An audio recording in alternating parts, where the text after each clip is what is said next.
इस विश्लेषण में आपका स्वागत है। यार, आज हमारे पास एक ऐसी ब्रेकिंग न्यूज़ है जिसने पूरी क्रिप्टो कम्युनिटी में लिटरली हलचल मचा दी है। किसी को उम्मीद नहीं थी, पर 19 मई 2026 को पाई नेटवर्क की कोर टीम ने out of nowhere protocol V24 launch कर दिया। ये कोई छोटा-मोटा अपडेट नहीं है, ये एक मैसिव लीप है। तो चलिए बिना टाइम वेस्ट किए इस सरप्राइज अपग्रेड को ब्रेक डाउन करते हैं और समझते हैं कि इसका हमारे इकोसिस्टम पर क्या डायरेक्ट इम्पैक्ट होने वाला है। Okay, let's dive into this, क्योंकि 19 मई की ये तारीख अब पाए नेटवर्क की हिस्ट्री में एक मेजर टर्निंग पॉइंट बन चुकी है। कोर टीम ने एग्जैक्टली आज ही V24 ड्रॉप कर दिया है, और वो भी एकदम अचानक। अब आप सोच रहे होंगे, अचानक क्यों? वेल, इसका रीजन बहुत सिंपल और अर्जेंट है। बैक एंड डेवलपमेंट और स्मार्ट कॉन्ट्रैक्ट इकोसिस्टम को पुश करना अब उनकी एब्सोल्यूट टॉप प्रायोरिटी है। बेसिकली नेटवर्क अब एक नए, काफी एग्रेसिव फेज में एंटर कर चुका है, जहां रैपिड डेवलपमेंट ही सब कुछ है। Critical node migration timeline, deadlines और V24 की तरफ शिफ्ट। अब ये सब सिर्फ हवाई बातें नहीं हैं, इसका सीधा असर पड़ता है आप पर, स्पेशली अगर आप एक नोड ऑपरेट करते हैं। देखिए, ओरिजिनली प्रोटोकॉल V23 की डेडलाइन 15 मई तय की गई थी, राइट? लेकिन अब इस टाइमलाइन में एक बड़ा ट्विस्ट आ गया है। इस डेडलाइन को बढ़ाकर आज यानी 19 मई तक लाया गया, और फिर एग्जैक्टली आज ही इस एक्सटेंडेड डेडलाइन को सीधे V24 के सरप्राइज लॉन्च के साथ मर्ज कर दिया गया। ऐसा इसलिए किया गया ताकि हम फ्यूचर फेज के लिए, जहां स्मार्ट कॉन्ट्रैक्ट्स रोल आउट होने हैं, पूरी तरह से रेडी हो सकें। Decoding the database rewrite, building the skyscraper foundation. And this brilliantly illustrates कि आखिर बैकग्राउंड में चल क्या रहा है। हम यहाँ एक फुल डेटाबेस रीराइट की बात कर रहे हैं। अब मैं जानती हूँ कि डेटाबेस रीराइट सुनने में थोड़ा हैवी टेक्निकल जार्गन लगता है, लेकिन इसको इस तरह से सोचिए, जैसे आप एक स्काईस्क्रेपर, एक गगनचुंबी इमारत बना रहे हैं। आप डायरेक्टली उसके ऊपर नई मंजिलें नहीं जोड़ सकते, है ना? पहले आपको उसकी नींव में रीइंफोर्स्ड कंक्रीट डाल के उसे मजबूत करना पड़ता है।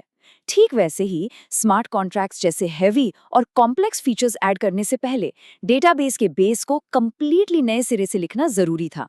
यही वो मजबूत फाउंडेशन है जो आगे चलकर पूरे नेटवर्क का भार उठाएगी। तो प्रैक्टिकल टर्म्स में नोड ऑपरेटर्स को एग्जैक्टली अभी करना क्या है? यहाँ 3 स्टेप्स की एक सिंपल टाइमलाइन है। स्टेप 1, 19 मई की इस एक्सटेंडेड डेडलाइन को एक्नॉलेज करिए और अपडेट प्रोसेस शुरू करिए। स्टेप 2, बिना किसी देरी के इस फुल डेटाबेस रीराइट प्रोसेस को इनिशिएट करिए। और स्टेप 3, और ये सबसे क्रूशल है, वैलिडेटर सिंक और नेटवर्क स्टेबिलिटी को इंश्योर करिए। V24 माइग्रेशन को स्मूथली कंप्लीट करने के लिए बस इन्हीं इमीडिएट टास्क्स को ठीक से एग्जीक्यूट करना है, ताकि आपका नोड सिंक में रहे। App studio expansion updates, empowering the builders. Okay, base foundation की तो हमने बात कर ली, लेकिन इस बेस पर फाइनली बन क्या रहा है?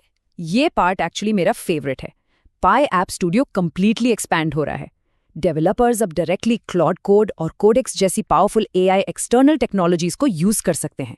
और इसका सबसे बड़ा फायदा, वो लिटरली किसी भी एक्सटर्नल ऐप को उठाकर उसे पाई नेटिव ऐप में कन्वर्ट कर सकते हैं, और वो भी सिर्फ कुछ ही मिनट्स में। That is absolutely crazy. ये एक रियल गेम चेंजर है जो हमारे डैप इकोसिस्टम को रॉकेट स्पीड से ग्रो करने वाला है। Roadmap to PyDex ecosystem, expanding mainnet utility. Let's move to and see how this builds. क्योंकि V24 के सक्सेसफुली इंस्टॉल होने के बाद बैकएंड डेवलपमेंट कंप्लीटली सिक्योर हो जाएगा।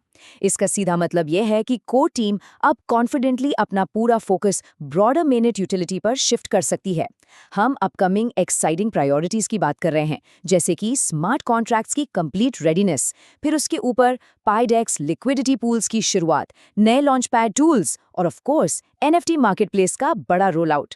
ये सभी टूल्स आपस में क्लोजली कनेक्टेड हैं, और आज की V24 माइग्रेशन की सक्सेस इनके लिए एब्सोल्यूट जरूरत है। Infrastructure over short-term hype, the long-term vision. Now what's really interesting about this slide is ये मैसिव नंबर 100 बिलियन, ये पाई का फिक्स्ड टोटल सप्लाई है। और सबसे अच्छी बात ये है कि ये कंप्लीटली वेरीफाइबल है, किसी के लिए भी। ये सिंगल मेट्रिक क्लियरली दिखाता है कि विजन कितना ट्रांसपेरेंट है।